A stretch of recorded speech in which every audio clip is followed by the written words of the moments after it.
Blessed and happy Tuesday to all of you, my dear friends, my dear brothers and sisters, my dear good people of God, faithful followers of the Daily Gospel Reflection with Father Jack.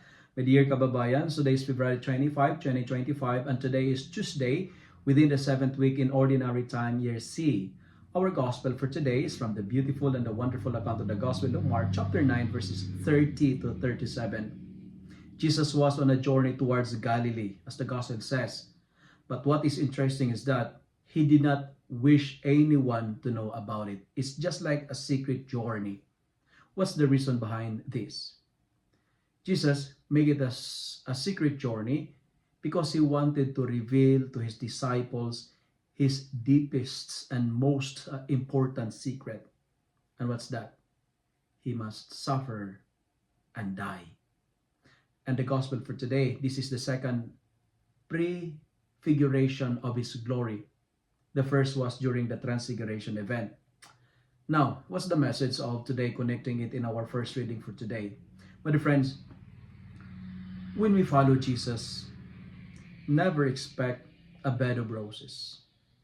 The first reading says from the book of Sirach, "My child, when you come to serve the Lord, prepare yourselves for a trials." Friends, brothers and sisters, trials are part of our life. Trials are part of being a disciple of the Lord. Be thankful of it. Be grateful of all your trials. Never abandon Jesus because of the cross.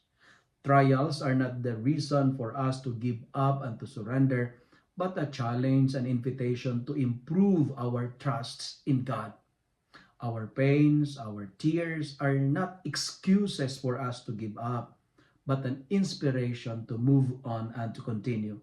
Why? Because trials are temporary. Remember, on the third day, Jesus rise again. And like Jesus, we will have our own different version of sufferings. But our sufferings has an expiration date. Like Jesus, we will rise in glory. My dear friends, life without a cross is not a comfortable life. Finally, the gospel highlights glory as shown in service. It's opposite to the line and the thinking of the apostles. That's why Jesus told them, anyone who wants to be first must be the last and the servant of all. My dear friends, my dear brothers and sisters, if we wish to be great, we need to practice humility in thoughts, in words, and in action.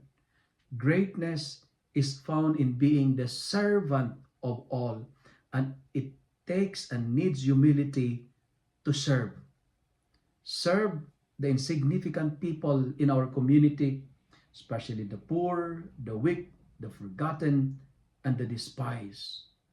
My dear friends, greatness is determined by service, not by possessions, not by prestige, not by fame, not by money. It's good to ask ourselves today, do we have the desire for greatness in line and in the thinking of the Lord? Today, if you want to be great, be a servant of all. If we wanted to be a giant, be like little children. If you love and like this reflection, kindly share it with your friends, share it with your family, make the word of God viral so that many will be blessed.